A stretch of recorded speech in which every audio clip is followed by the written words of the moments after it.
Nagaa Waaqayyo isiniif haa baay'atu kabajamtootaa fi hordoftoota obsee YouTube chaanaalii jalatti warra argamtan akkam jirtu nagaa keessa nagaa keenya Kiristoosiif haa galatu. Viidiyoo kana dhaggeeffannee xiqqoo ishee anis amma nama tokko yaada irratti kennuun barbaadani waliin haa dhaggeeffannu viidiyoo kana.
Nagaa fi ayyaana isiniif haa baay'atu. Obboloota koo dhugaa Waaqayyo isiniin jechuuf biyya Itoophiyaa keessatti dhalachuuf baay'ee nufitti gadda. Ani kan ajaa'iba Itoophiyaan keessatti namni jiraachuun maaliif dadhabe? Dhalli namaa bineensa dhiisi bineensuma fuuldura namaatti qalee yoo nyaate maaluma nama gashee. Ani Itoophiyaan kan jedhame kun iyyuu falaaf uumame yeroo naan taa'etti yaadu Itoophiyaan kana keessatti maaliif zarii hundi keenya kan uumamne adiin jenne gurraachan jenne kan uume Rabbi biyyoorraayu. Idda biyyoorraa uumamne ta'e. Ani biyyaa ba'uun koosi baga lammii zeegaa biraa saggee hundi isaanii bifti isaanii tokko amalli isaanii tokko budaan jiru fugaan hin jiru garbi hin jiru tumtuu jedhu wanti kun hundi biyya namaa keessa hin jiru. Garuu Itoophiyaan balleessaa maal qabdi zarii ishii qoqqoodee lafa kaa'ee uumama shakkisitiin qoqqoodee garba fugaa tumtuu faaqee budaa jedhamee namni waan uume nama Waaqayyo bifa tokko fakkeessee harka luka hundiyyuu uumama tokko nu fakkeessee uume dhalli namaa akkamitti wal qoqqoodee amma cirraashii gadi baasee wal cafacafu mangistiin dhabame seerri hin jiru silayyuu seerri hin jiru biyya keessaa mangistiin dhabame akkasitti namni waraabessa yaabbatti eenyu namni waraabessa ishiidhaa yaabbatee deemu kan arge suni halkan sana maal fuucha manaa gadi ba'e inni waraabachuuf yaabbachuu deeme malee yaabbattu ka maaltu ishii galche yaabbattu ka uummata maaltu galche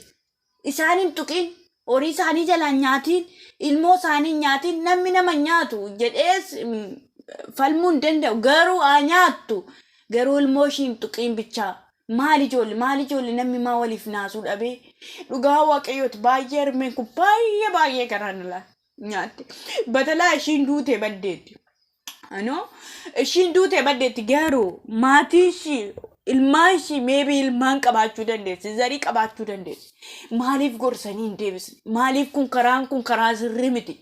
Karaan kun karaa nama balleessu karaan kun karaa bineensa hamaatti geessee nama laatu du'a garmalee kan nama ajjeesudha. Uumama Rabbii irraa dogoggorteetta deebi'i karaatti jedhee maaf namni keenya wal gorsuu dadhabe yaajoo? Maali yaajoo? Ishiin achi dhaabatteetti iyyatu nadheenidha. Dhalattuu ganaa lafaa reefu baatu. Ishii waan ishii mudatu hin beektu dhala ishii waan mudatu hin beektu. Meebii harmeen kun jaalattee miti kan hojii kana keessa galte kun hojii diinaati hojii seexanaati malee. Namni kun hojii seexanaati sin baasurraa deebi jedhee nama gorsa malee akkamittiin akkanatti dhala namaa baasee dubartii geessuu haadha dadhabduu akkamittiin haadha isaa mana keessa jiru dagatee akkoosaa dagatee akkamittiin gadi ba'ee namni nama cafacafa. Ani kun anaaf gaaffiidha yoomiyyuu majammaraayyuu Itoophiyaatti kun kan jedhamtu maalidha jedhee gaaffinattu amma moorra caalatu moor akka daddabalee gaaffinattu uumamu ta'e. Azee lammii amma kana 87 waan akkasii jedhu maalmarraa uumamne qoyeeste mee namni beektan kana naaf deebisaan gaaffinatti ta'anii dan sammuu koo na beeke iddoo Oromoo Amaaraa Tigiree jedhee namni wal qoqqoodu jammare dura kan hin beeku Oromoo fi Amaara Tigiree jedhan kanan beeka dan miidiyaa kanarratti baheen nama lammii 87 akka Itoophiyaan qabattee jirtu bara Garuu ommi kuni eessumarraa uumamuuf mufuma isaatiif zarii isaa jijjiirratamoo rabbumatu diggaamee daganaa dhoqqeerraa xaxxafee kun zariin kee kana jedhee itti kennamoo kana gaaffinatti ayaa ijoollee naa deebisa. Amman beeku amman hin beekne irratti na deeggaraa naa deebisa. Namumti kun Itoophiyaa keessatti eessumaa dhufeetu wal qoqqoodee uumama isaa maaliif dagate namni ijoo? Maaliif dagate? Oromummaa kootti nan boona ani Oromoodha. Lammii biraa maafi? Kun Oromoo taatee Oromoo nyaachaa jirti. Kun haadha Oromooti. Waan barbaade taatuyyuu kun afaan Oromoo dubbatti.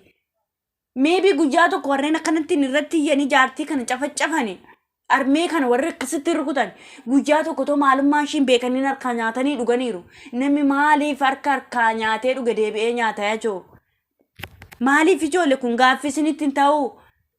Maali garuu barittiin bara maalitti deemaa jirra yaa Yesuus eko maaloo nu ooshi bara kana abbaa nu ooshi mee garkeettaa deemnu gooftaa ati nu deebisi maaloo dhugaa waaqayyoo isiniin jechuuf yeroo narmee kana argudda eengaddaan deebi'ee bibbiidiyoo kana nan arga garuu mimman qabachuu hin dadhabe maalifan dubbadhee haarii garaa koo baafachuu jedheen karaan ittiin dhugaa waaqayyoo jechuuf baay'ee bakka maal isiniin jedhu maal akkan jedhu baay'ee natti dhaga'ame garuu maanni Itoophiyaa keessatti maaltu ta'aa jira? Namichumti jalqaba bineensa irratti armee kana arge innumti maal fuucha bahe seerri gaafatu kana. Moo jaartiin kun ilmoon qabdu laata yaa abbaa ko? Maybe jaartiin kun yoo hin dhala biraan qabdu ta'a. Qobummaatti arganiitu ta'a. Yoo lammiin qabdu biyya sana keessaa ta'a. Namni lammiin qabne namni zarii isaarraa fagaatee jiraatu. Hundiyyuu Oromoon tokko jedha Oromoon keenya.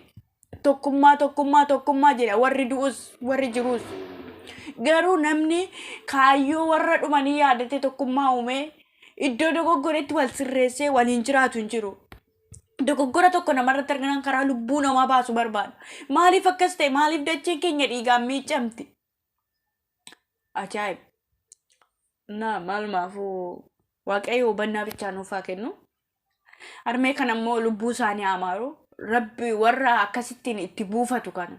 Guyyaa gaafa tokko akka isaanii laata. Kan nama rukute ajjeese ofii isaatiifis akkuma abbaa sanaatti du'a waan ta'eef waaqayyo hojii isaanii faalaatu ni kana waan man jedhu sin qabu waaqayyo bichaan hubannaa saba keenyaaf haa kennu. Rabbi hubannaa nama keenyaaf haa kennu. Karaa namni yoo dogoggora sanarraa nama sirreessan Rabbi uummata keenyaaf hubannaa haa kennu. Kana bichaanii jedha malee waan hin dubbadhu hin qabu.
Today